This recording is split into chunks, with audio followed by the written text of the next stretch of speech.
Si tous les langages sont en anglais, qu'une grande partie de nos contenus de prédilection sont en anglais, le dev n'est pas pour autant un métier purement américain. Il y a maintenant des devs dans tous les pays et le métier n'est plus réservé uniquement qu'aux passionnés. Tout le monde peut devenir dev pour des raisons extrêmement diverses, allant de la passion à l'appât du gain.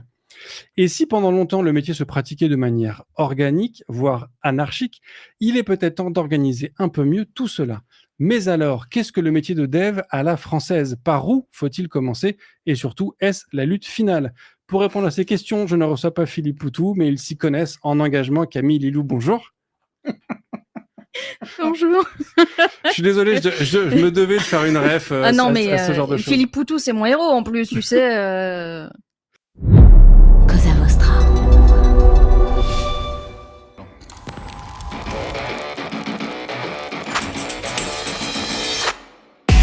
Bonjour, je suis Bruno Soulès, je suis un dev, D-E-V, pour différents, extraordinaires et visionnaires. Bienvenue dans If This Then Dev, le podcast qui veut résoudre le problème avant de passer au dev. Chaque semaine, je recevrai un expert pour décoder un sujet ou une tendance de notre formidable métier d'artisan du numérique. Sans en faire un tuto, nous parlerons d'une techno ou de notre quotidien de dev. Une discussion sans boucle, sans condition, mais compilée, afin d'en comprendre tous les éléments avant de passer au dev. Ce podcast est une production Cosa Vostra, où nous codons comme nous accompagnons nos clients, en étant différents, extraordinaires et visionnaires. Bon, donc Lilou, Camille, bonjour. Bonjour. Est-ce que vous pourriez vous présenter pour les quelques personnes qui ne vous connaîtraient peut-être pas? Qu'est-ce que j'ai dit tout à l'heure? Donc Lilou, 33 ans, admin 6 depuis 10 ans, défenseuse syndicale depuis 3 ans, ancienne élue CSE, streameuse à mes heures perdues. Humaine de chat. Et aussi, je suis l'humaine de 2 chats que j'aime beaucoup et qui sont l'amour de ma vie. Voilà. Et toi, Camille? Eh ben, moi, Camille, je suis ouvrier de la mécanique. Enfin, j'ai été ouvrier de la mécanique pendant 18 ans. Maintenant, je suis ouvrier du numérique depuis 2018 à peu près. Voilà, je soigne, en tout cas, j'essaye d'éviter la dépression avec du collectif et du coup, le syndicalisme s'y prête beaucoup. Voilà, je suis élu au CSE de mon entreprise, je suis défenseur syndical dans ma région et je suis aussi délégué syndical. Ok. On a du coup un épisode dont l'intitulé, en tout cas de ce live, c'est syndicalisme chez les devs. Je vous propose de faire un cours de français traditionnel. On va commencer par définir les termes. Qu'est-ce que vous entendez ou qu'est-ce qu'on entend de manière un peu, tu vois, au-delà de, j'imagine qu'il y a une espèce d'imaginaire collectif sur ce qu'est le syndicalisme. Qu'est-ce qui vous a fait vous engager sur ces sujets-là, et pour vous, ça représente quoi ce concept de syndicalisme? J'allais dire, pour reprendre ton intro, le syndicalisme, c'est la lutte finale, mais non, pour moi, c'est plus que ça. Moi, l'idée je dirais, du syndicalisme, c'est dans nos métiers, on n'a pas de pénurie, du moins pas encore, pas de pénurie de boulot. Mais pourtant, l'herbe n'est pas plus verte ailleurs. Et donc, pour moi, même si on a la possibilité du jour au lendemain de changer de boîte, si on est dans un endroit qu'on apprécie mais que nos conditions de travail sont pas idéales, se rassembler avec les personnes qui pensent comme nous pour essayer d'améliorer les choses, pour moi, c'est juste devenu essentiel, en fait. Parce que j'en suis à ma 4e ou 5e entreprise depuis peut-être même plus que ça en comptant les stages, mais en fait, l'herbe n'est pas plus verte ailleurs. Ouais. Je me permets juste vite fait parce que tu as évoqué un cas que j'arrive pas à le.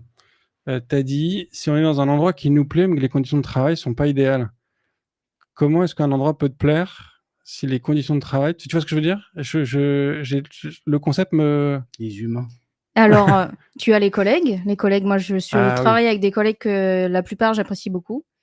Oui, la plupart. Il y en a avec quelques-uns avec lesquels, malheureusement, c'est compliqué. J'aimerais que ce ne le soit pas, mais malheureusement, ça l'est. Il y a le contexte technique qui est malgré tout, je travaille dans un contexte technique qui est passionnant, mais j'ai quelques soucis avec mes conditions de travail qui malheureusement me bouffent à petit feu, mais c'est pas grave puisqu'on va lutter pour faire en sorte que ça se passe mieux. ouais. Ok, je vois. Je perçois un peu mieux le principe d'un taf qu'on apprécie, mais des conditions pas. Et toi, Camille, qu'est-ce qui c'est quoi pour toi ces valeurs de syndicalisme? Alors, déjà, la notion de base, c'est qu'on parle syndicat. Et effectivement, un syndicat, c'est le regroupement de personnes pour défendre un intérêt collectif.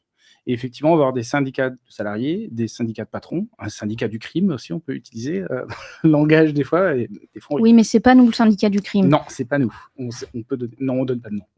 Non. Mais donc voilà, donc l'idée c'est d'abord ça. Donc effectivement, le syndicalisme, c'est ça, c'est se regrouper pour pouvoir défendre ses intérêts. Et donc c'est vrai que nous, le sujet, je pense que pour le reste de la discussion, si on le précise pas à chaque fois, ça sera effectivement le syndicat de défense de salariés. Et Ouais. donc l'idée c'est ça, c'est de créer du collectif là où on a des entreprises et des organisations en fait qui sont basées sur des principes d'individualisation des gens. Même si des fois il y a des belles devantures, il y a des beaux discours, on se rend compte qu'il y a finalement très très peu d'organisations qui acceptent en fait le collectif des salariés. Et donc du coup le syndicalisme c'est d'abord et avant tout ça, c'est recréer du lien entre les collègues et la défense des intérêts des collègues. Ouais. Au début de ta phrase, Lilou, tu as aussi évoqué t'as eu ce propos de l'herbe n'est pas toujours plus verte ailleurs. Alors, quand on a commencé à bouger dans pas mal de boîtes, on s'en rend bien compte. Mais est-ce que c'est aussi un propos que tu... Parce que, oh là là, j'arrive pas à formuler ma question. Il y a cette espèce d'idée que dans le monde du dev, il n'y a pas vraiment de pénurie de travail, qu'effectivement, en un claquement de doigts, un développeur ou une développeuse peut trouver un nouveau taf quasiment dans n'importe quelle boîte. Bon, après, en général, quand on essaye, on constate que c'est pas si simple que ça, qu'il y a des profils qui sont plus demandés que d'autres quand même. Et est-ce que c'est aussi cette sensation de privilège qui fait qu'il y a peu d'activités syndicales, on va dire, dans le monde des devs? Toi, c'est pour ça que tu soulignais ça comme... Alors, il y a clairement un sentiment de privilège parce que la plupart d'entre nous sont plutôt sur des contrats cadres relativement bien payés par rapport à la moyenne des gens. Mais moi, j'observe une dégradation. Alors, ça fait à peu près 10 ans que je bosse et j'observe une dégradation progressive de nos conditions de travail d'une façon générale, en fait. C'est-à-dire que on a des échéances de plus en plus courtes pour faire le même travail, on a des complexités techniques qui sont de plus en plus élevées. Donc ça veut dire beaucoup de connaissances à emmagasiner en permanence, etc. Il y a un côté aussi dans nos métiers tech où la plupart d'entre alors c'est moins vrai maintenant, mais il y a eu un côté vraiment métier passion. Donc métier passion, ça veut dire que tu ne comptes pas tes heures, ça veut dire que tu te formes sur ton temps perso, ça veut dire que oh bah dis donc, il y a tel techno là qui a l'air vachement bien, je vais faire un prototype chez moi, voilà, puis on verra si je peux l'adapter au boulot. Voilà, donc il y a vraiment un côté de mélange de pro et de perso qui est pas forcément très sain, je trouve. Et qui fait que y a beaucoup d'employeurs qui en ont profité et qui, je dirais, poussent le bouchon jusqu'à vraiment presser les gens jusqu'au bout, quoi. Et donc le côté l'herbe n'est pas plus verte ailleurs, c'est aussi que c'est une pratique qui est généralisée à l'ensemble du secteur et pas seulement une boîte ou deux, quoi. Moi, je l'ai beaucoup vu aussi dans mon activité de défenseuse prud'homale, en fait. Enfin de défenseuse syndicale au prud'homme plutôt. Le côté on va essorer les salariés, leur refuser des formations auxquelles ils auraient légitimement droit, des choses comme ça, en fait, c'est des pratiques répandues malheureusement. Et il y a un côté aussi dans le syndicalisme où l'herbe n'est pas plus verte ailleurs et à un moment, en fait, il y en a marre de se faire marcher sur les pieds. Et un autre exemple de pratique qui est un peu connexe, mais pas tout à fait, c'est la pratique du crunch dans les studios de jeux vidéo. Ça, c'est pareil. À Solidaire Informatique, on syndique les salariés du secteur du jeu vidéo. Et il y a une pratique qui détruit les gens. Hein, ça les détruit, en fait. Parce qu'ils bossent plus de 60 heures, 70 heures par semaine pour finir des jeux dans des temps records. Et en fait, juste ça fait partie des pratiques contre lesquelles on lutte. Moi, je suis passée par des endroits où on s'est retrouvé à devoir mener de front 2 énormes projets et où ça a essoré tout le monde. C'est ce genre de pratiques, en fait, contre lesquelles il faut lutter. Alors oui, on est sur des métiers passion, mais à un moment, il faut pas que ça nous tue, en fait. Et puis, en fait, c'est ce que je disais aussi en intro, en fait, c'est que moi, quand j'ai commencé le dev, donc c'était il y a 30 ans, il y avait effectivement une propension de personnes qui étaient là par passion qui était assez importante. Aujourd'hui, c'est un métier en fait, qui paye bien, qui est accessible en fait à plein de gens. Il y a plein de gens qui font ce métier-là pas du tout par vocation. Et tu vois, moi, quand j'ai commencé à créer ce podcast, j'étais encore persuadé qu'il y avait beaucoup de développeurs qui, comme moi, étaient passionnés par ça. Et dès que je rencontrais un dev, je leur disais, bah tiens, faut que tu écoutes mon podcast, c'était comme moi, tu vois, on va se parler dev et tout. Et en fait, j'ai commencé à pas mal de réponses de gens qui me disaient, bah tu sais, en fait, moi, quand j'ai fini ma journée de taf, j'ai pas envie de continuer à parler de dev, mon taf est terminé, quoi. Et pour moi, au début, j'ai un côté, bah pourquoi? C'est cool comme. Et les gens m'ont dit, bah oui, c'est cool, mais en fait, c'est mon taf, c'est pas mon. Donc j'entends effectivement ce côté, il y a ce côté passion, mais ça veut pas dire qu'il faut forcément se faire écraser. Toi, de ton point de vue, Camille, est-ce que parce que l'herbe est pas plus verte ailleurs, mais on a plein de boîtes qui offrent des baby-foot gentiment, donc il y a quand même des conditions agréables. Il y a même des endroits où il y a des bornes d'arcade. Bah, les marchands de viande dans notre profession, elles ont changé de nom parce que c'était plus crédible. Donc, elle s'appelait SS2I avant, elle s'appelle ESN aujourd'hui. C'est déjà un témoin en fait qu'on a besoin de remettre un petit peu de peinture sur la devanture parce que C'est comme les comment on appelle ça, les partis politiques qui changent de nom dès qu'il y a un scandale qui sort. Par exemple, il y a un problème d'identité juridique aussi avec ça, mais effectivement, l'idée c'est déjà ça, donc c'est un fait. On arrive maintenant à avoir une certaine ancienneté. Alors moi, j'ai la chance d'avoir pratiqué dans un milieu industriel et dans un milieu du milieu de l'automobile, qui a une histoire en fait ouvrière beaucoup plus longue et dans laquelle forcément le fonctionnement est radicalement différent. Donc ça c'est un témoin. Et donc aujourd'hui, on se retrouve avec des gens qui ont fait une carrière entière dans l'IT, ce qui était effectivement beaucoup moins le cas, extrêmement rare il y a 10 ans en arrière.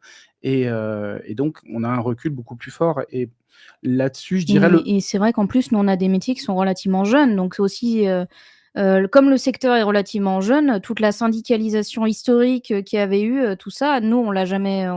Nos métiers ne l'ont jamais connu, quoi. Ça n'a rien à voir avec la mécanique, ça n'a rien à voir avec la chimie, ça n'a rien à voir avec tout un tas de secteurs qui ont tout un historique syndical assez fort. Pour nous, c'est dans les métiers de l'informatique, c'est très récent. Et l'isolement est ultra fort. On l'a vu, et justement, la mobilité d'entreprise à entreprise augmente. Bien sûr, on garde les anciens contacts des anciens collègues, mais on ne va pas forcément aborder les conditions de travail, on va parler peut-être d'autres choses, d'autres sujets.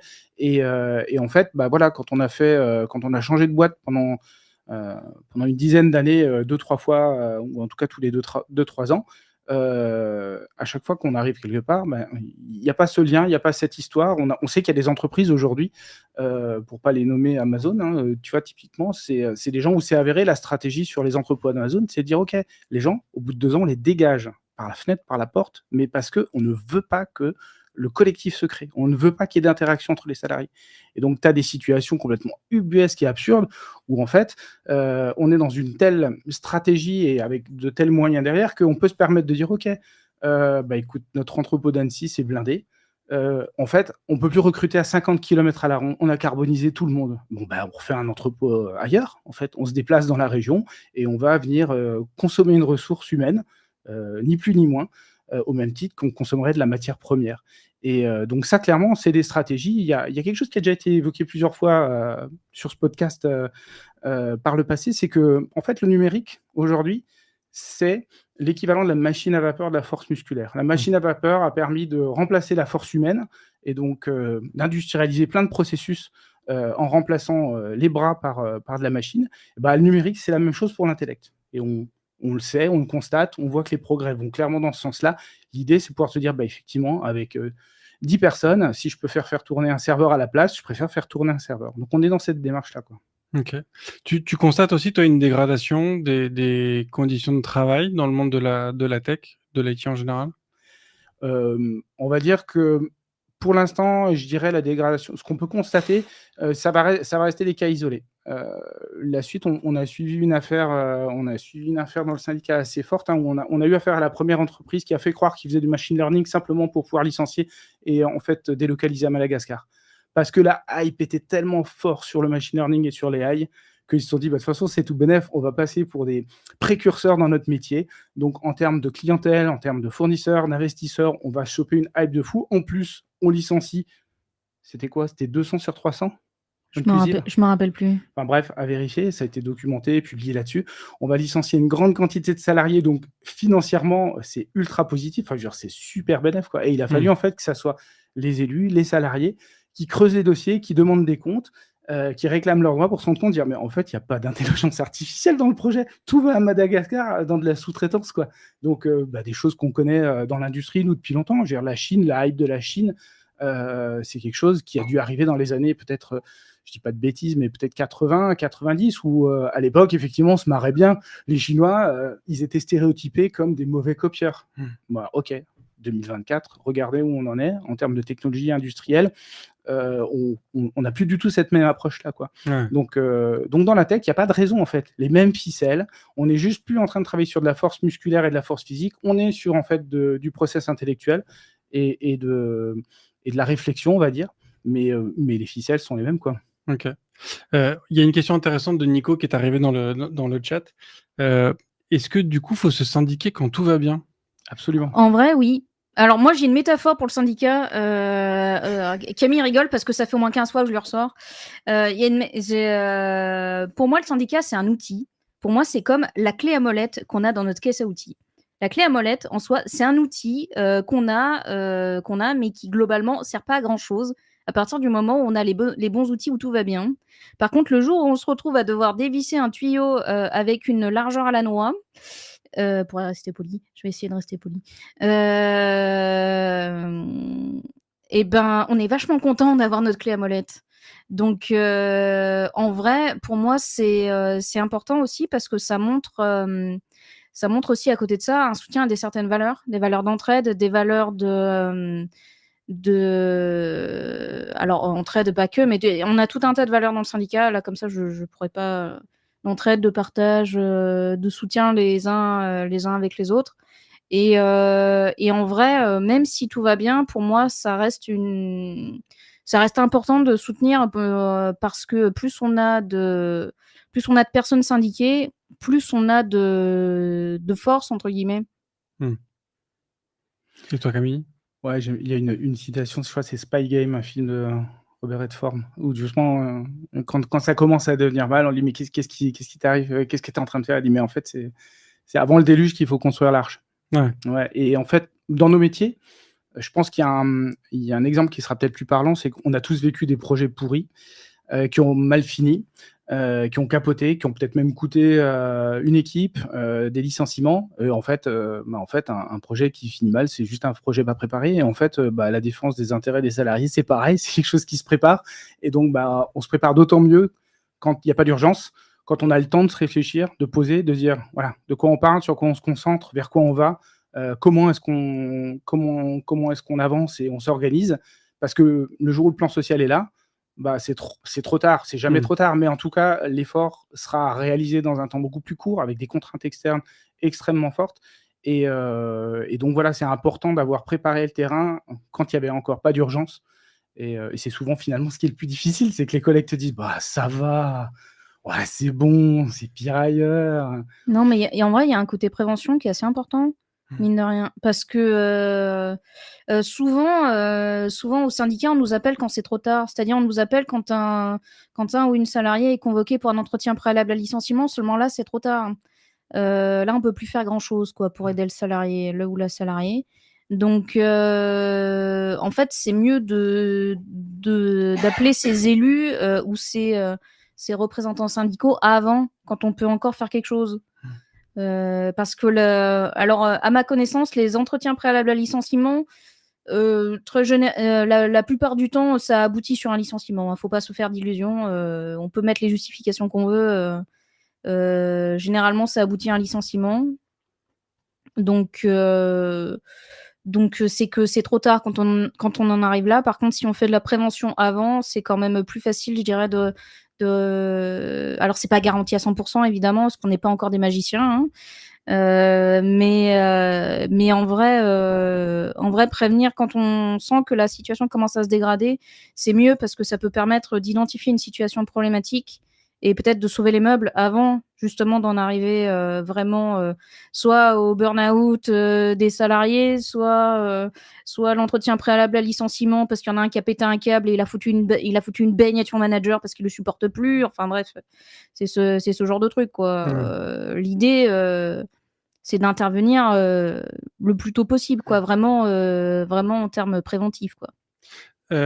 Ce qui est intéressant, c'est que dans ce que vous décrivez en fait sur l'objectif de cette syndicalisation, tu vois, quand tu parles effectivement de cet entretien préalable au licenciement, en tout cas moi, ce que je ne t'entends pas dire, c'est faire en sorte que la personne qui va se faire licencier ne se fasse en fait pas licencier ou qu'elle prenne un gros chèque. Ce que tu sembles dire, c'est plutôt faire en sorte qu'on n'en arrive pas à cette étape-là. C'est que les conditions de travail de tout le monde permettent que... Ben, c'est exactement ça. Et en vrai, malheureusement, quand on en arrive, comme je disais, là, quand on en arrive à l'entretien préalable à licenciement, malheureusement, c'est trop tard. Dans peut-être 95% des cas, j'ai pas les stats précises, hein, c'est une stat au doigt mouillé, hein, ne vous fiez pas à mes stats. En fait, la personne va être licenciée parce que si on en arrive là, c'est que ça a vraiment pas fonctionné, quoi. Et que l'entreprise va tout faire pour dire aux salariés concernés c'est ta faute, tu es une mauvaise personne, nous on veut plus de toi, casse-toi, quoi, tu vois. En fait, ce qu'on peut dire là-dessus, c'est que la relation de travail, elle est asymétrique et en fait, elle est pas, elle est asymétrique. J'ai oublié le nom et ça me revient. En fait, c'est un contrat. Le contrat de travail, c'est un contrat de soumission. Donc du coup, on échange son temps principalement, sa disponibilité compte principalement du salaire. Et en fait, cette relation de travail, elle n'est pas équitable, elle n'est pas équilibrée. Par définition, l'entreprise a tous les droits. La procédure disciplinaire, ça pourrait être un sujet en soi, hein, c'est quelque chose qui est extrêmement cadré en France, hein, qui fait peur à pas mal de boîtes étrangères parce que c'est une particularité française. Alors voilà, vous imaginez de quel côté on peut se placer s'il faut se positionner. Mais en fait, cette procédure disciplinaire, elle est de toute façon à l'avantage de l'entreprise. Et donc, pour revenir sur la prévention de tout à l'heure, c'est que normalement, dans une entreprise où on fait bien les choses, parce qu'il y a des entreprises dans lesquelles on fait bien les choses, hein, faut pas généraliser non plus, Ça existe. il y a une gradation. Et c'est-à-dire que les salariés qui ne respectent pas les termes de leur contrat, de leurs conditions de travail, normalement, on va avoir des étapes qui sont progressives et qui vont permettre justement d'éviter d'en arriver là. Donc ça, c'est quelque chose qui est possible en fait. Ça prend du temps, ça demande de l'énergie et des compétences, et ça, c'est peut-être le premier problème. C'est-à-dire que des gens compétents pour pouvoir s'occuper des salariés en respectant leurs droits, sur un bilan, c'est pas les bonnes cases, quoi. Donc du coup, on peut être tenté d'aller un petit peu plus vite. On a effectivement un vivier de salariés qui vont être en majorité, et même si ça diminue, mais qui restent très passionnés et qui vont avoir cette illusion de se dire j'ai la chance de pouvoir faire ce travail-là. Et donc du coup, on a vraiment cette relation asymétrique qui s'installe. Et donc pour revenir sur la présentation de ce que tu disais tout à l'heure, Lilou, c'est que aller voir ses élus, s'adresser à un syndicat quand tout va bien, ça permet de découvrir qu'en fait, ça se trouve, on est déjà en train de se faire ficeler. Et moi, je l'ai vécu plusieurs fois. Alors, dans la situation, on a ouvert notre section syndicale dans une entreprise qui existe depuis quelques dizaines d'années, avec pas mal de monde dedans. Aucune expérience syndicale, et non, on est arrivé, on a planté le drapeau, on était les premiers, on nous a regardé un petit peu de loin, et il ne s'est pas passé grand-chose. Les élections de CSE sont arrivées, donc on a pu, je dirais, construire, parce que l'idée c'était, comme on l'a décrit tout à l'heure, on arrive avant les élections pour dire, attendez, on va prendre le temps, avant de parler des élections, pour vous expliquer qui on est, qu'est-ce qu'on veut faire, quel est le projet qu'on porte. Et à la fin, voilà, les élections, etc. On en parlera peut-être un petit peu de l'aspect institutionnel et des mandats. Et en fait, une fois que ça s'est fait, les gens, après, ils vous évaluent en disant « Bon, ok, ils ont dit ça, ils ont écrit ça, ils se positionnent de cette manière-là dans l'entreprise, je peux aller les voir, je peux leur parler de mes problèmes. » Et en fait, là, maintenant, on est à une phase où on est presque à 2 ans, où là, maintenant, les gens commencent vraiment à nous venir en avance. Là, on a essuyé une période pendant laquelle c'est ultra frustrant, où les gens venaient trop tard. Dire « J'ai un entretien, je suis convoqué, tu peux m'accompagner, bien sûr, mais en fait, je pourrais rien faire, quoi. » Ouais. Il y a une phase dans laquelle où les gens ils viennent vous voir et on dit là, franchement, en fait, il y a danger. Tu es en train de te faire ficeler, saucissonner. si toi tu considères que ce qu'on te dit c'est pas correct et que tu sois pas écouté, il faut qu'on passe à une étape autre que juste l'échange oral avec ton manager parce que ça n'existe pas en fait l'oralité, hein. C'est à la fin, il y a que les écrits qui comptent. Mais là, on était dans cette phase où les salariés disaient: «Ouais, je veux pas me mettre non plus en porte-à-faux, je veux pas faire le pénible et cetera». Bon, bah, voilà, personnes qui se sont fait licencier, maintenant ont compris en fait Mmh. et arrivent avec rétrospectivement parlant, arrivent à se dire: «Putain, mais en fait, ça fait 6 mois qu'ils sont en train de préparer le truc, quoi». Et là, ça me tombe dessus, j'ai l'impression que ça tombe du ciel, mais non, ça fait 6 mois que ça se construit tranquillement et effectivement, des collègues qui sont formés, expérimentés là-dedans, vont avoir ce regard en disant: «Ah non, là, franchement, ce qui se passe, c'est pas normal et c'est inquiétant et il faut que tu t'en occupes et on va t'aider pour ça». OK.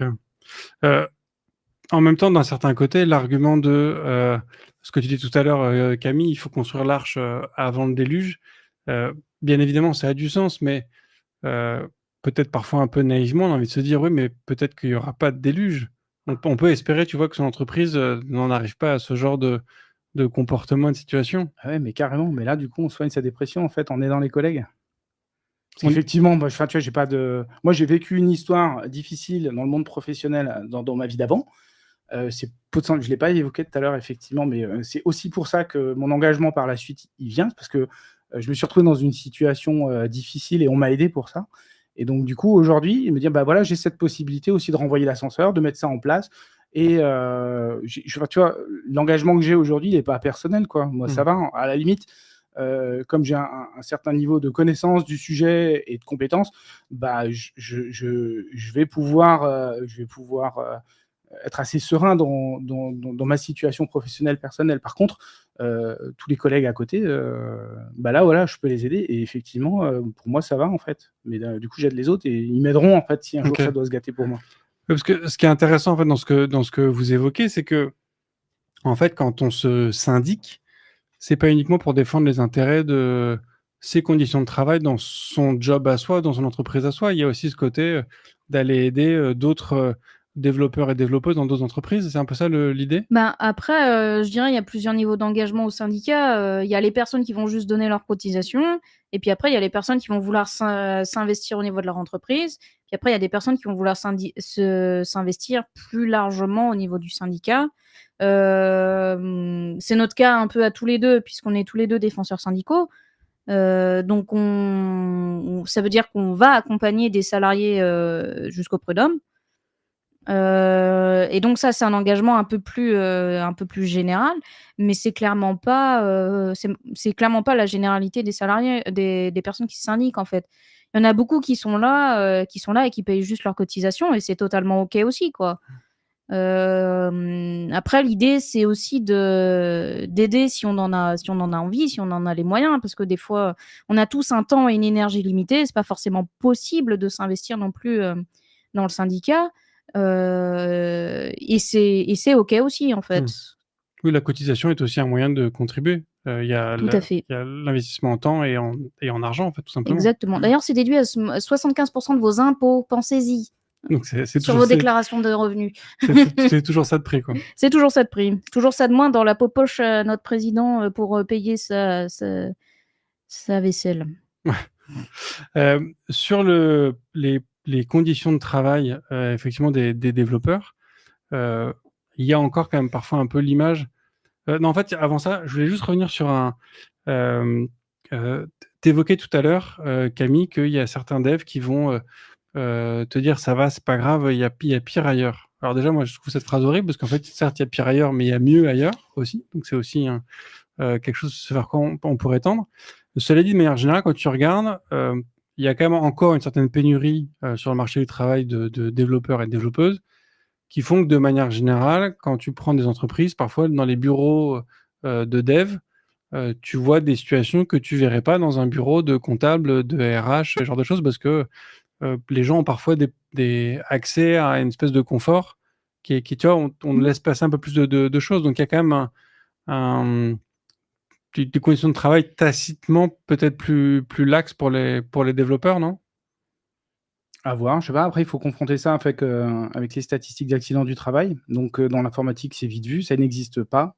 Tu vois, nous, on accompagne des salariés et on a fait des déclarations d'accidents du travail, a priori, c'est la première fois que l'entreprise est confrontée à des accidents du travail pour raisons psychologiques, alors que des burn-out, des gens qui pètent les plombs, des gens qui craquent, il y en a toujours eu dans la boîte et c'est sous le tapis, ça n'existe pas. Donc il y a besoin de ça aussi, de pouvoir nommer les choses. Parce qu'en fait, pourquoi Marcel il est plus là?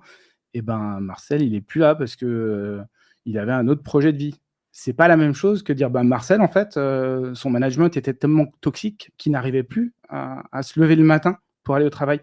Marcel, au bout de 2 ans, quand il se promène dans la ville et qu'il approche à moins de 500 mètres de son bureau dans lequel il a souffert, en fait, il est pris d'angoisse. Il rentre chez lui parce qu'en fait, ça lui rappelle tellement en fait de souffrance que c'est plus possible. Donc, entre Marcel qui a fait un choix de changer de carrière, de changer de vie, de se reconvertir, etc., et Marcel qui s'est fait en fait broyer par une organisation toxique, le résultat est le même, mais par contre, l'impact sur les collègues, la prise de conscience, c'est pas du tout la même chose, quoi. Parce que du coup, ce qui est intéressant, c'est qu'on a effectivement un métier très, très différent.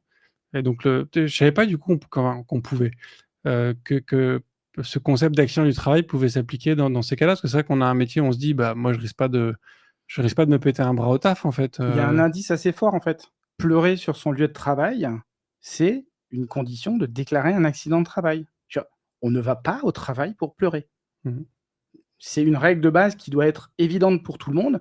Maintenant, J'irais même plus loin que ça. Il y a un article du Code du travail qui s'appelle le L4121-1 qui dit grosso modo que l'employeur a une obligation de résultat. C'est le seul que je connais par cœur, je vous rassure.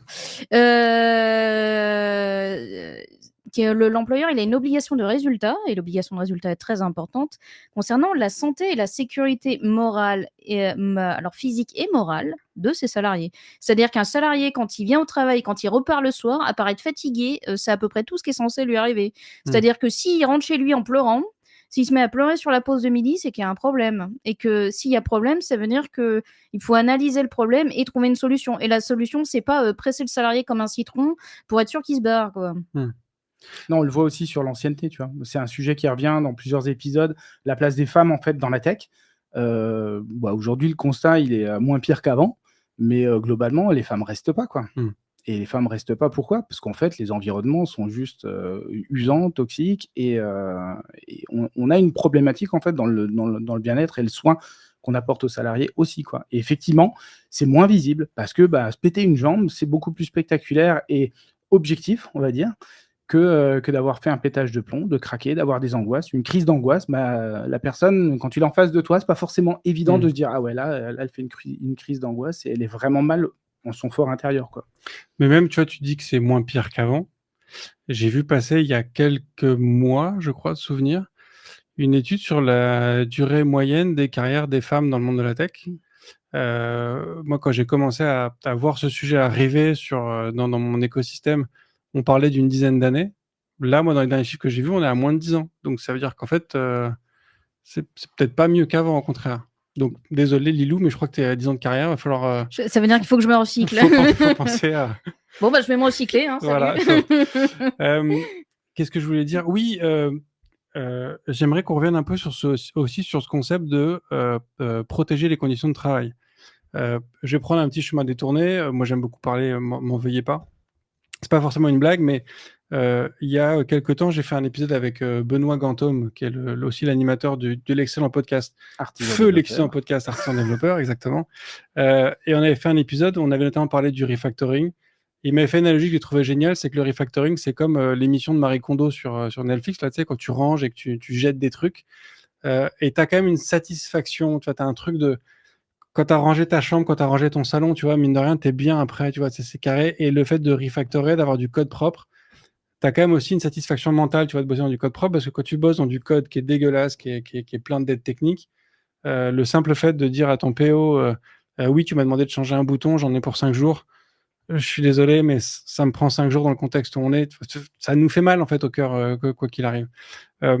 Est-ce que ça veut dire que dans cette idée d'améliorer les conditions de travail des développeurs et développeuses, on pourrait aller voir un syndicat pour nous aider à négocier un refactoring de notre code base, tu vois, parce que c'est d'une certaine façon. C'est ça qui est beau, en fait, dans le collectif. C'est que c'est ensemble qu'on est le mieux. qu'on est le mieux pour savoir de quoi on a le plus besoin, en fait. Et justement, de pouvoir se dire quel est le problème. Est-ce que c'est l'épaisseur de la moquette, la taille de la balle des baby-foot ou la base de code dégueulasse qu'on se traîne depuis 10 ans? Là-dessus, les meilleures personnes, c'est les salariés, de pouvoir dire franchement, je suis prêt à faire l'impasse sur la moquette et le baby-foot. Par contre, si on peut mettre ce code à la poubelle qui m'use le cerveau, Comment ça, tu veux faire l'impasse sur le baby-foot scandale? on en décide collectivement, il n'y a pas de problème. Je propose qu'on mette au vote cette histoire de baby-foot. Là, je ne suis pas d'accord. Hein. Donc ouais, en fait, sur le concept de conditions de travail, on ne parle pas uniquement d'avoir des chaises de gamers et des claviers Non, ergonomiques. tout le En monde fait. sait qu'il faut bosser debout. Les chaises, c'était... C'est saut 2020. Je sais pas si c'est ça 2020, mais non, voilà, c'est plus c'est un vrai sujet qui arrive dans les bureaux aujourd'hui. Hein, c'est Ouais. qu'on a une sédentarisation ultra forte. Ça règle pas le problème de la sédentarisation, hein, mais on est un bipède à station verticale, comme le disait Tiefen. Voilà, être assis le cul dans une chaise, aussi confortable soit-elle, aussi évoluée soit-elle, à partir du moment où elle n'a pas des dimensions qui correspondent à l'usage qu'on en fait, elle va avoir un impact négatif sur ton squelette, quoi. C'est On est même, fait pour c'est être même debout. pire que ça en vrai. C'est le, comment dire, c'est le fait de, c'est un peu comme le travail la chaîne, tu vois. C'est pas tant la posture que tu as qui va t'user, c'est plutôt la répétition. C'est-à-dire que si tu passes, pour schématiser, 8 heures le cul assis sur ta chaise sans bouger, c'est tout, même si ta chaise est très ergonomique, c'est beaucoup plus mauvais que si tu peux alterner les positions, changer régulièrement de position, etc. Et si ta chaise est un peu moins ergonomique, tu vois. C'est mieux de pouvoir changer ta posture régulièrement que de rester statique en permanence, en fait. Mais encore une fois, tu vois, la question des conditions de travail, à part les salariés qui les vivent, et personne Ouais. d'autre peut répondre à la place, quoi.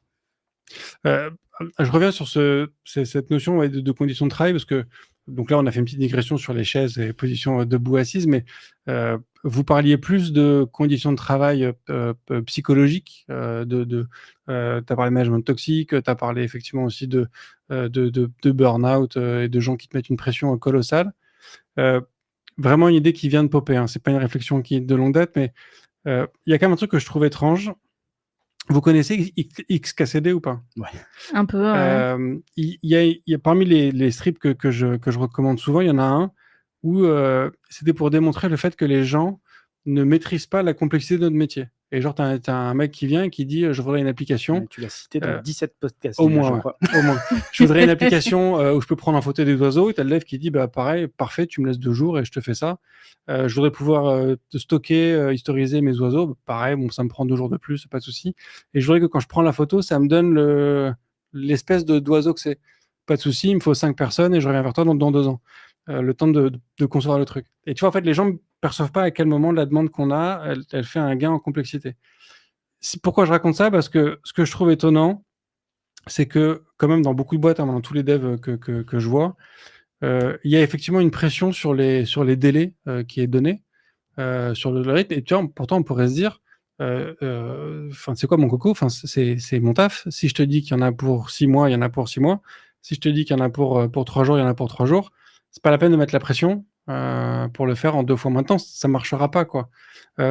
Comment ça se fait que malgré la complexité de notre métier, il n'y a pas cette, on va dire, j'ai envie de dire, ce respect de la parole qu'on donne quand on dit ça va prendre 3 mois? Alors moi, j'ai un avis, mais je sais pas s'il est très politiquement correct. Moi, je pense qu'au-dessus, ils en ont rien à foutre, en vrai. Je pense qu'ils partent du principe que s'ils te mettent la pression suffisamment forte, tu vas te tuer suffisamment fort au travail pour y arriver quand même. Je le sais parce que je dis ça parce que je l'ai déjà vu, en fait. Moi, j'ai eu une mission où, à 20h, le client disait: «Je vais commander les pizzas». Au lieu de nous dire: «À 20h, c'est l'heure de rentrer chez vous». Parce que là, on rejoint sur ce cliché du métier passion. En fait, les gens C'est pensent ça. que on adore notre truc et qu'on est prêt à se faire une soirée pizza pour. Et surtout que c'était ça, en fait, tout le temps. Parce qu'on avait des échéances extrêmement courtes pour le projet, qui étaient en fait intenables. Hein. Moi, j'ai fait mon premier burn-out pour cette mission. C'est celle qui m'a fait me syndiquer. Et en fait, ils partent du principe que s'ils appuient suffisamment fort, ça va faire comme le citron, tu sais. Le citron, même quand il n'y a plus de jus, quand tu appuies encore un peu dessus, tu peux réussir à en sortir un peu. Et c'est un peu ça, tu vois. Ouais. Ton point de vue, Camille? Moi, je boucle avec ce qui a déjà été dit tout à l'heure. Hein. En fait, on évolue dans un milieu industriel. Et donc, les principes sont assez simples. On rationalise, on découpe, on isole, on cloisonne les responsabilités. Parce qu'effectivement, si toi, on te demande de faire A plus A toute la journée et que c'est quelqu'un d'autre qui va récupérer ton taf pour faire le résultat x2 ou etc., à partir du moment où il n'y a pas la finalité des choses, toi, tu peux faire ton travail de manière, je dirais, extrêmement sereine, etc. Et à la fin, ça va devenir n'importe quoi. Donc, il y a ce cloisonnement qui est ultra fort. En plus, la structure va être grosse et multiplier les étages. On va être obligé de découper, en fait, toutes les tâches. Et parce que on entend aussi beaucoup de gens qui font le retour des grosses structures vers les petites, se rapprocher du client.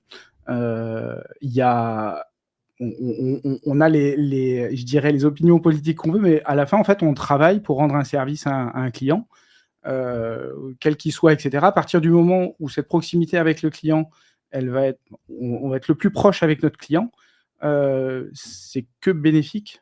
Ça reste un cercle bénéfique parce que les interactions vont être courtes. On va pouvoir mieux se comprendre, mieux évaluer. Et plus on va s'éloigner de ce client-là, plus on construit en fait des Frankenstein, des organisations défaillantes, etc. Et potentiellement, économiquement, c'est pas un souci. Si on arrive à bien vendre le truc, on a tous dans nos entreprises des projets pharaoniques qui ont été des catastrophes, qui ont coûté des tonnes d'argent et dont finalement à la fin c'est ok quoi. Donc non, donc, je pense que la raison, j'ai un peu perdu l'origine de la question. C'était sur... Attends, on parlait de quoi? Je crois que je me suis perdue dans ma tête aussi.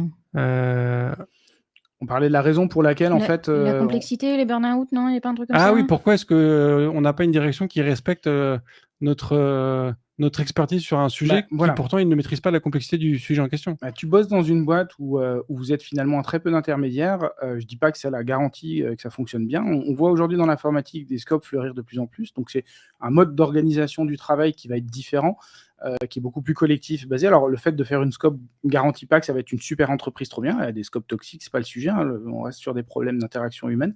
En revanche, potentiellement, on a peut-être des modèles d'organisation qui permettent justement d'aider ça. Et quand tu as, moi, dans ma situation, je crois que j'ai 4 niveaux d'interaction, enfin, j'ai 4 niveaux de hiérarchie jusqu'à la direction générale. Ça désolidarise quand même vachement. Mon directeur, c'est pas ce que je fais. Il n'a aucune idée. Et puis, c'est pas son sujet, en fait. Lui, son sujet, c'est de vendre les produits et les services de la boîte.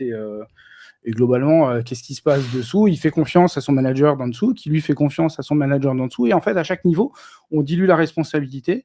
On laisse un angle mort pour avoir oublié de traiter un sujet et on minimise finalement les impacts en disant effectivement à la fin c'est machine qui a pas fait son boulot, ça va être de sa faute et puis on va essayer tous de pouvoir se cacher derrière lui en disant mince alors si on avait su, etc. quoi. Ouais. Donc il y a cette distance qui se crée finalement entre la finalité de ce qu'on fait et le travail qu'on fait au quotidien qui aide pas du tout à ce que ça aille mieux quoi. Puis moi, il y a un truc que j'ai vu aussi avec cette histoire de distance, là, c'est que plus tu t'éloignes je dirais, du point d'origine, plus ça a tendance à atténuer Enfin, les problèmes sont atténués, tu vois. Moi, c'est un truc que j'avais un peu vu. C'est-à-dire qu'il y a un truc où on dit c'est le feu à un endroit, puis après, à la fin, non, mais il y a juste quelqu'un qui a craqué une allumette à tel endroit, tu vois. Je sais pas si ma métaphore est claire. Moi, grosso modo, il y a un grand incendie en bas, puis plus on monte dans la hiérarchie, plus en fait l'incendie devient ridiculement petit.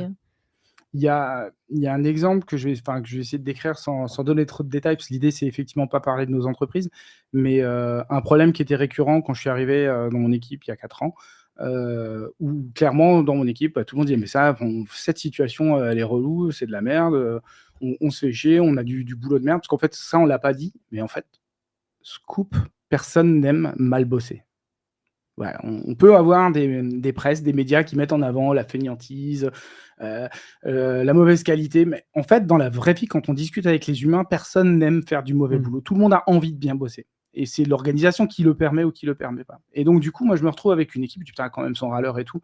Et puis, l'expérience, et je me dis, en fait, non, ils ont raison, c'est de la merde. Pourquoi personne s'occupe de ça? Et en fait, la problématique a duré, je crois, 2 ans, 3 ans.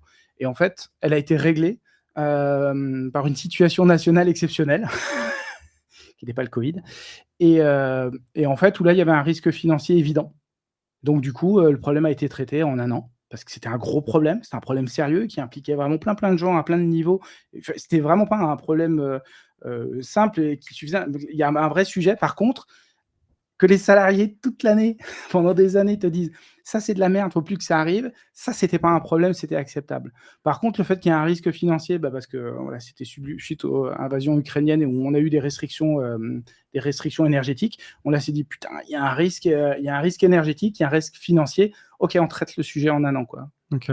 Donc voilà. Du coup, sur tout ce que tout ce dont vous évoquez là, sur l'organisation du travail, il y a forcément une question qui arrive dans le chat sur la méthode agile. Au-delà de ça, est-ce que, tu vois, si on élargit un peu le spectre de la question, est-ce que vous voyez quand même des schémas d'organisation? Tu vois, en ce moment, il y a beaucoup on parle des feature teams, des squads, tu vois, ces organisations un petit peu plus par, tu vois, tu vois, on a l'impression qu'on va un peu moins découper le travail, tu vois, on constitue une équipe qui a un job un peu plus vaste et qui peut toucher à tous les aspects pour remplir cette mission-là. Est-ce que vous voyez des organisations qui ont de meilleurs résultats que d'autres? J'imagine qu'il n'y a pas une réponse universelle, tu vois, mais est-ce que vous voyez des choses qui fonctionnent mieux que d'autres? Question compliquée, la méthode agile, parce qu'il y a du très bien et du pas bien. Moi, un élément que j'avais vu qui fonctionnait assez bien et que malheureusement je ne peux plus bénéficier aujourd'hui, c'est la présence de coachs agiles. Pourquoi des coachs agiles? Alors dans le cadre d'une organisation agile évidemment, hein, sinon voilà, mais parce qu'en fait, les coachs agiles, ils ont un regard extérieur sur le fonctionnement des équipes et le fait qu'ils aient pas la tête en permanence dans l'eau, ça leur permet parfois d'identifier des points de dysfonctionnement qu'on a et qu'on n'arrive pas forcément à identifier. Genre, on sent qu'il y a un truc qui fonctionne pas, mais on n'arrive pas à mettre le doigt dessus. Et le fait que les coachs agiles puissent avoir du recul sur le fonctionnement des équipes, ça peut permettre de mettre le doigt sur des choses qui ne vont pas. Alors, tu me diras, je réponds pas vraiment à ta question, mais sur les organisations qui fonctionnent ou qui fonctionnent pas. Mais ça, par exemple, c'était un élément qui fonctionnait bien et malheureusement la direction de mon entreprise a estimé que ça leur coûtait trop cher par rapport à ce que ça leur apportait et je trouve ça bien dommage. Mais ça, typiquement, c'était un élément qui fonctionnait bien. Moi, un truc que j'ai vu, c'est les méthodes agiles appliquées telles quelles, c'est-à-dire en suivant le bouquin texto, ça marche pas. Ah ouais? Typiquement, appliquer texto en sortie du bouquin, ça fonctionne pas. Par contre, on peut prendre des outils et les adapter. Moi, j'ai fait il y a quelque temps une présentation sur le bullet journal pour expliquer comment est-ce que moi je le pratique. Et en fait, c'est un peu cette idée-là, c'est-à-dire que il y a des outils qui existent dans la méthode, mais si on l'applique tel quel, ça marche pas. Parce qu'il y a des outils qui vont nous servir et d'autres non. Et en fait, pour moi, ce qui est bien dans la méthode agile et qui, entre guillemets, devrait être appliqué un peu partout, c'est qu'il y a des choses qui vont fonctionner à certains endroits et qu'il faut garder. Il y a des choses on peut essayer et qui, si on voit que ça ne fonctionne pas, à ce moment-là, il ne faut pas les conserver, quoi. Et toi, Camille, est-ce que toi, tu vois des organisations qui fonctionnent? Moi, je suis dans l'IT depuis moins longtemps, donc j'ai moins de recul. Je me suis arrêté en fait au manifeste Extreme Programming. Et si je dois avoir aujourd'hui une posture, c'est ça, c'est en fait, lisez Extreme Programming, c'est 12 préceptes, 13 préceptes, je me souviens plus exactement. Ce sont des phrases simples, claires, concises, qui sont salariés compatibles. On parle de pair programming, on parle de XP, j'ai plus en tête, mais ça fait 30 ans que ça existe, 40 ans que ça existe. Je veux dire, c'est vraiment pas un truc nouveau et il y a des évidences dedans qui ont été dites à cette époque-là. Donc effectivement, le agile, on en voit à toutes les sauces. Moi, en plus, je pense qu'aujourd'hui, je suis dans une organisation suffisamment grosse pour que ça soit de façon trop compliquée de vraiment faire des vrais changements. On est dans de la cosmétique ou on est dans des étapes itératives et donc tout changement un peu massif et important va prendre forcément beaucoup de temps parce qu'il y a beaucoup de gens et parce qu'il y a l'historique, etc. Mais de ce que je retiens de l'agile, c'est ça, c'est que c'est principalement utilisé pour vendre en fait des méthodes oppressives et toxiques de management. Voilà, ça c'est le gros du business de l'agile aujourd'hui. Et donc dans un second temps, c'est ça, c'est de se dire, vous voulez améliorer votre manière de bosser, regardez Extreme Programming, tout est dit dedans, pair programming, soin des salariés, le repos. Je les ai vraiment pas en tête, j'ai pas révisé. Ouais. Non, mais ce qui est intéressant, c'est que le point phare qui est souvent retenu dans l'Extreme Programming, c'est effectivement le pair programming. Et aussi le mob programming. En fait, le pair programming, ça fonctionne bien. Ouais, c'est top. Mais en fait, je pense que c'est le fait de travailler avec des gens. C'est le collectif, quoi. On en revient au même, c'est-à-dire qu'ensemble, on est meilleur, quoi. C'est deux humains, c'est pas. On a souvent cette blague sur les chefs de projet. pas d'offense personnelle pour les chefs de projet. C'est qu'un chef de projet, il pense qu'avec 12 femmes, avec 9 femmes, pardon, On fait un bébé en un bébé mois. en un seul mois, quoi. Donc c'est exactement la même chose. Il y a des process qui ont besoin de temps et on peut pas tout scaler. Ouais. Avant de conclure, parce que j'ai déjà ma question de conclusion qui peut être intéressante, je le disais un petit peu en intro sur le métier de dev à la française, parce qu'il y a cette image du syndicalisme qui est un truc très français. J'ai pas forcément envie de prendre un modèle américain, parce qu'on sait ce que c'est que le marché du travail aux US avec tous ces éléments, mais au-delà de ça, est-ce que vous avez des exemples dans d'autres pays sur ce qui se fait ou pas, sur cette notion de syndicalisme, et à quel point c'est présent ou non dans le monde des devs? Alors, dans le monde des devs, peut-être pas, mais par contre, il me semble que les Allemands sont beaucoup plus syndiqués que nous. Ouais. Et ils font beaucoup moins grève que nous, parce que justement, comme ils sont beaucoup plus syndiqués, au niveau des négociations, ils sont beaucoup plus représentatifs et donc beaucoup plus écoutés. Et c'est pour ça aussi qu'ils font assez peu grève et que c'est assez exceptionnel quand les Allemands font grève. Moi, j'ai assez peu consacré de temps à regarder effectivement les modèles extérieurs parce que on a déjà beaucoup de choses à apprendre pour être un peu à l'aise avec notre fonctionnement français.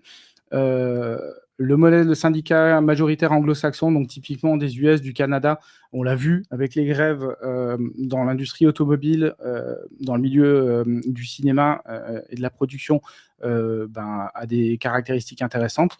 Il a d'autres problématiques. Les Allemands sont effectivement connus pour ça. C'est une discussion que moi j'ai déjà eue avec mon N+2 qui disait bah oui, mais quand même vous êtes un peu bourrin là, vous êtes un peu agressif, faites comme les Allemands. En fait, les Allemands ont une institution qui permet de fonctionner comme ça. C'est-à-dire que nous en France, on doit faire avec le modèle qu'on nous laisse. Qui est en train de se faire déconstruire, détricoter, et donc on se rattrape finalement aux outils qui nous restent et aux moyens qui nous restent. Donc le modèle allemand est intéressant. Ce que je retiendrai moi chez les Allemands, je crois que les Belges ont un truc un peu similaire, mais là encore une fois, je suis vraiment pas sûr de mon coup. Ne connaissant pas le modèle belge, je ne peux pas. Les Allemands ont institué, je crois, à vérifier, hein, mais le modèle paritaire qu'on retrouve dans plein d'organisations françaises, la sécurité sociale, etc., où on va avoir les prud'hommes, où on va avoir en fait l'instance qui est composée par dite paritaire. Donc il y a des représentants des salariés et des représentants des entreprises. Et donc on prend une décision ensemble. Donc aujourd'hui, il se trouve que ce modèle a été fortement attaqué parce qu'au prud'homme, on est 4. Enfin, il y a 4 conseillers. C'est 2 représentants des entreprises, 2 des salariés, alors que dans le pays, en termes de volume, la proportion n'est pas du tout de 50-50. Donc voilà, on a déjà le système qui a été vraiment attaqué. Et donc du coup, les Allemands ont ça. Et je crois que les Allemands, de fait, ont des représentants des salariés au board des entreprises avec du pouvoir, des droits de vote. Donc c'est le cas aussi en France, mais je saurais pas dire exactement. Je crois que j'ai entendu dans un autre podcast des anciens grands patrons dire que en fait peut-être que si on voulait vraiment se soucier de l'emploi dans notre pays, il fallait tout simplement donner plus de parole aux salariés, leur donner plus de place dans le pouvoir de décision de l'entreprise. Et donc clairement dans les modèles de syndicalisme pour le futur, pour demain, on en revient au collectif, on en revient d'écouter les gens qui font. Et effectivement, les salariés, ils ont le droit d'avoir une opinion sur qu'est-ce qu'on va faire de demain, quoi. Oui, parce que moi, ce que je trouve intéressant, parce qu'effectivement, l'exemple allemand est souvent pris, parce que, alors j'ai plus les chiffres exacts, mais je crois que dans l'ordre de grandeur, c'est qu'en gros, en France, on va dire qu'il y a 5% des gens qui sont affiliés à un syndicat. 18 dans le public et 8 dans le privé. Alors, on va dire 8, pour faire simple. Et 2 dans l'informatique, au doigt mouillé. Ah oui, ce qui est très peu. Mais je crois qu'en Allemagne, qu'il y a des filières où ça monte à 80% des salariés qui sont syndiqués. Et ce que tu disais, Lilou, en fait, sur le fait que ils sont plus écoutés parce qu'en fait, ils sont plus représentatifs. Je pense que c'est aussi peut-être un message à passer ici aux gens qui se diraient que le syndicat, c'est pas pour eux parce qu'ils sont pas alignés avec ce genre d'idées, parce qu'ils se sentent plus à droite qu'à gauche ou je ne sais quoi. Mais vous savez, il existe des syndicats de droite. Oui, non, mais tu vois, c'est ce que j'ai envie de dire. Ce que j'ai envie de dire, c'est justement, du coup, syndiquez-vous. C'est-à-dire que si vous trouvez que ce qu'ils font est pas aligné avec vos valeurs, rejoignez-les pour que justement, en fait, ce soit représentatif et que vous puissiez ajuster l'aiguille, on va dire, quoi. Mais tout à fait. Alors, savoir, il existe des syndicats de droite. Hein. Typiquement, il y a des syndicats de cadres, CFE-CGC par exemple, CFTC. L'UNSA aussi, je crois que c'est des syndicats de cadres, pas mal. Il y a un syndicat CGT pour les cadres, pour les cadres un peu plus à gauche. Donc voilà, mais donc il y a tout un tas de types de syndicats. Il y en a un peu pour toutes les couleurs. Il y en a pour un peu tous les Même du goûts. syndicalisme jaune. Oh, tu veux parler du Non, syndicalisme on n'a jaune? pas le temps, on est à la fin. Mais en fait, il y a une vraie question, je pense que tu soulèves là, Bruno, c'est que nous, on en fait l'expérience, on la vit. On ne va pas vendre du rêve, bien sûr. Allez voir vos élus dans vos entreprises si vous en avez. Allez voir des syndicats si vous voulez être tranquille à l'extérieur. Voilà. Renseignez-vous sur. Allez voir les gens, prenez le temps. C'est que c'est du temps. C'est que c'est une démarche collective dans un monde individuel. Et faut pas se leurrer, hein, la répression, elle est bourrin derrière. Hein. Nous, ça fait mars 2023. On a un plan, on a des sujets sur lesquels on prend les sujets au sérieux, on les traite, on les emmène au bout. En face, la direction est plutôt surprise. Et là, ça y est, on commence à voir la riposte. On commence à avoir des attaques sur des syndicalistes. Alors, je ne fais pas de diffamation, je nomme personne, mais nous, on sait, en fait, c'est pour ma DRH qui m'écoute, on sait qu'il y a des attaques qui se font, en fait, sur nos membres, sur nos représentants, sur nos élus. On le vit. On voit bien qu'effectivement, c'est pas forcément nommé, mais qu'il y a un contexte de répression qui est ultra fort et ultra brutal. Parce que, en fait, voilà, le vrai sujet, c'est qu'à la fin, dans une entreprise, ça les intéresse pas d'écouter les salariés. Ils ont autre chose à faire, ils ont d'autres priorités, ils ont une organisation qui n'est pas du tout faite pour. Ça coûte cher d'écouter les salariés parce qu'en vrai, ça retarde la mise en prod, c'est l'enfer, quoi. Donc voilà, pour en revenir à là, c'est que oui, bien sûr, plus on sera nombreuses et plus on sera nombreux, mieux on pourra se défendre. Mais le chemin, il a quand même été passablement miné et voilà. Du coup, on voulait porter aussi ce message qui est de dire, voilà, ça vaut le coup, ça marche.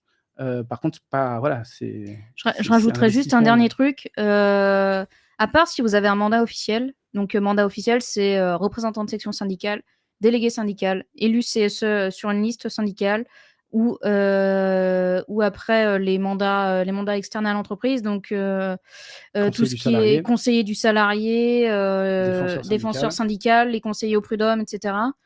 À part si vous avez un de ces rôles-là, votre employeur ne saura jamais que vous êtes syndiqué. Et il n'a pas à le savoir. C'est-à-dire que votre employeur peut contester la création d'une section syndicale dans son entreprise, mais la seule personne qui aura la liste des salariés qui sont syndiqués dans cette entreprise pour cette section syndicale, c'est le juge. L'employeur, il n'aura jamais la liste sous les yeux.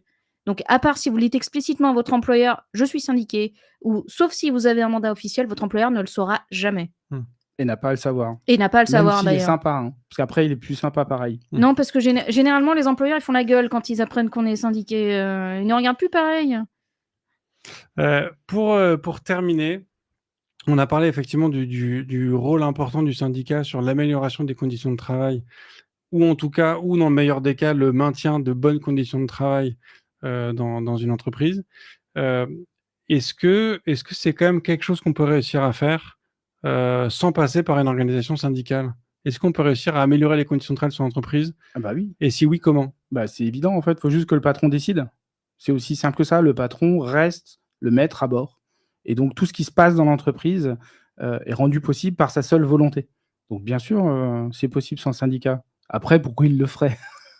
S'il n'a pas cette pression, si personne ne lui demande, et si personne décide de se fâcher, si on n'est même pas écouté, pour quelle raison il le ferait? Parce que c'est un employeur très soucieux du bonheur bonheur de ses salariés. Tu vois, ces gens-là ne font pas des entreprises, en fait. Ils font de l'associatif, ils font plein d'autres choses. Ils se mettent dans des structures où ils contribuent, ils se mettent à disposition d'organisations autres. Mais à la fin, une entreprise, c'est là pour pouvoir, dans le fonctionnement actuel du pays, c'est principalement fait pour... Voilà, je t'apporte un capital. Le mois prochain, l'année prochaine, je veux qu'il y ait tant de pourcents de ce capital qui me soit rétribué. Et ton rôle de patron, c'est ça, en fait. Donc, bien sûr que le patron pourrait faire une entreprise, mais il contrevient à la proposition de base qui est de dire je dois faire gagner un maximum d'argent avec ce qu'on m'a confié, quoi. Ouais. Mais tu vois, si je reprends ton exemple très particulier, donc difficile d'en faire une généralité, mais toi, tu nous as dit que tu avais 4 personnes entre toi et le directeur général de l'entreprise, ce qui effectivement commence à faire un certain nombre d'échelons. Si on prend des boîtes à plus petite échelle, où il y a peut-être qu'une, voire 2 personnes entre un développeur et une développeuse et son directeur ou sa directrice, on peut peut-être imaginer qu'il y a peut-être un lien un peu plus direct. Tu parlais tout à l'heure de l'incendie qui disparaît de plus en plus. Moi, j'avais vu une analogie un peu similaire. Je crois que c'était pendant la crise des subprimes.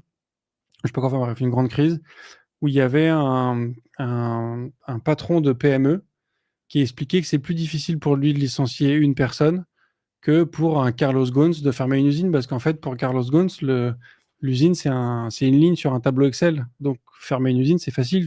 C'est pas lui qui fait le boulot, en fait. C'est ça la différence. Voilà, et puis il est très loin. Effectivement, le patron, c'est Là, lui le patron de qui s'y brûle, PME, il connaît son employé, il connaît sa famille, il connaît ses enfants, il connaît tout, quoi. Il connaît son employé, mais généralement, les patrons de PME, malheureusement, ils ont aussi moins de moyens financiers, je dirais, pour améliorer la vie de ses salariés. C'est un peu l'inconvénient aussi. Là, on est dans un autre sujet. Effectivement, Et on va c'est parler un- à un et c'est échelon encore un autre plus sujet, ouais. revendicatif national, mais genre, c'est quelque chose qui est documenté, qui est avéré.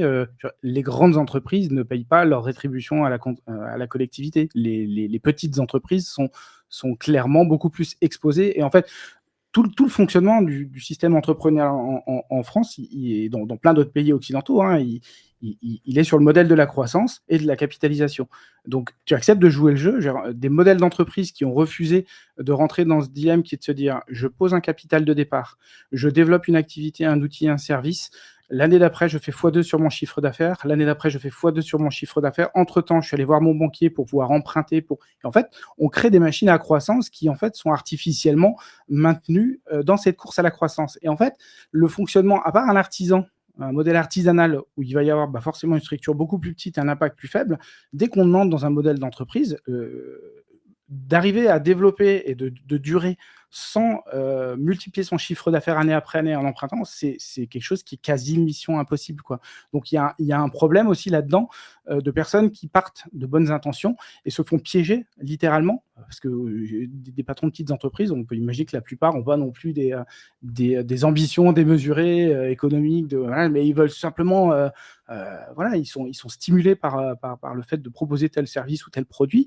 Et en fait, ils rentrent là-dedans. Et à partir du moment où tu as fait rentrer un crédit, 2 crédits, tu as pris des engagements à droite, peut-être que tu as fait une levée de fonds. On a vu en fait le massacre des levées de fonds dans l'IT. Avec des VC qui arrivent en disant pas de problème, j'apporte l'argent. Et puis au bout de 2 ans, 3 ans, une fois qu'on a cramé le pognon, bon, c'est quoi le produit, c'est quoi la marge? Ah, il n'y a rien. Eh bien, on ferme. C'est quelque chose qu'on a expérimenté. C'est même pas non plus, on peut même pas dire dans la tête, peut-être on saura mieux faire. Non, en fait, on ne sait pas mieux faire. Et sortir de ce modèle-là, c'est quand même ultra compliqué. Et justement, tout l'intérêt du numérique, il est là. C'est qu'on raisonne à l'échelle du monde. Donc, on est sur des échelles complètement démesurées.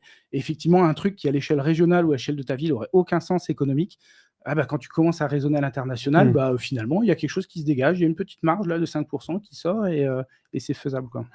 Ok. Donc, est-ce que vous invitez tout le monde à rejoindre une organisation syndicale, ou est-ce que vous pensez que ça doit quand même...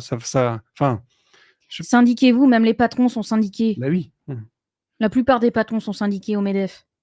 Donc, syndiquez-vous parce que c'est quand même si vous syndiquez pas, nous on est de Solidaire Informatique, vous syndiquez pas forcément chez nous, mais syndiquez-vous quelque part, quoi. Okay. C'est ça. Et dans tous les cas, renseignez-vous. Prenez le temps de regarder et évitez de regarder, d'avoir une analyse de l'activité syndicale par le prisme des médias parce que elle est fortement biaisée. On a un problème, les médias en général comprennent pas le concept collectif. On a toujours besoin de donner un chef. Machin, machine est chef de tel syndicat. Regarde Martinez, c'était le chef de la CGT. Mais voilà, quoi. Donc à un moment, quand tu sais un petit peu comment fonctionne ce truc-là, ça n'a aucun sens de dire Martinez était le chef de la CGT. Voilà, il est secrétaire, il représente, il porte une voix, une parole. Il y a des mandats. Alors effectivement, tout ça est compliqué. La démocratie, c'est difficile en fait. On l'expérimente ces derniers mois de plus en plus. La démocratie, c'est difficile. Il y a quand même l'autoritarisme, ça règle quand même beaucoup de soucis. On va plus vite. On perd moins de temps, on va directement au point. En plus, on n'a même pas besoin de convaincre les gens, parce qu'en fait, ils n'ont pas le choix. Donc, non, voilà, syndiquez-vous pour ça, en fait, pour vous faire entendre. Allez voir ce que font les syndicats. Et tout le monde n'est pas parfait. Il y a des syndicats avec des gens pourris dedans aussi, comme on va en avoir dans les entreprises, où il y a des bonnes personnes qui dirigent des boîtes. C'est la diversité, c'est l'humanité, mais... de toute façon, voilà, ce que vous aurez, vous l'aurez que parce que vous l'avez cherché, demandé et exigé, quoi. Très bien. On mettra effectivement tout un tas de liens en description pour que les gens puissent se renseigner, découvrir un peu aussi différents types de Wikipédia, déjà, c'est super et c'est syndicats. C'est neutre. Allez, merci à vous deux. C'est vaguement neutre. Merci à vous deux pour cette discussion. J'aurais deux dernières questions pour vous, qui sont les questions rituelles du podcast. La première, c'est est-ce que vous avez un contenu à partager? Lilou, je ne sais pas si tu as trouvé entre-temps le... Alors moi j'ai une chaîne Twitch qui n'a rien à voir avec la tech, mais par contre il fait beaucoup de bien à mon moral, genre vraiment beaucoup de bien. C'est une personne merveilleuse et son pseudo, c'est Miss Dadou. Donc ça s'écrit Miss_Dadou, D-A-D-O-U. Et c'est une personne très très drôle. Elle est belge. Elle a été élue streameuse belge de l'année 2023, si mes souvenirs sont bons. Et c'est une personne d'une douceur et qui est hilarante. Je vous la Très bien. recommande pour tous vos coups de blues. On mettra bien évidemment le lien en description. Et toi, Camille? Moi, je vais demander un privilège de 2. Vas-y. Super. Le premier, je suis assez étonné. Je me le suis fait déjà dévoiler par